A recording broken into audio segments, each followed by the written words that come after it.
আমার একটা ছেলেরে আমি দীর্ঘ 4-5 বছর ধরে দেখতাম, প্রত্যেক মাহফিলে দেখছি হে সামনে বসে, আমি বইলেই তারে নজরে পড়তাম।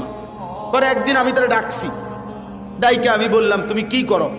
কয় হুজুর আমি মানে প্রতিদিন ঘাস কাটি, আর ঘাস কাইটা বিক্রি করি, যা পাই তা দিয়ে সংসার চালাই। তাই বললাম তুমি যে সব মাহফিলে আসো, আমি দেখলাম তোমারে।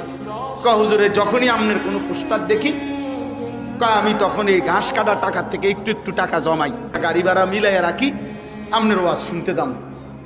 তাই বললাম যে মাশাআল্লাহ। তো আমি বললাম যে তো আর কিছু কইবানি? কও যে আমার জীবনের একটা স্বপ্ন আছে। আমি বললাম কি স্বপ্ন কও? আমি 10 টাকা 50 টাকা করে জমাইতেছি, আল্লাহ যদি আমারে কোনোদিন তৌফিক দেয় আমি আমনেরে আমগা এলাকায় দাওয়াত দিয়ে নিয়ে ওয়াজ করাম।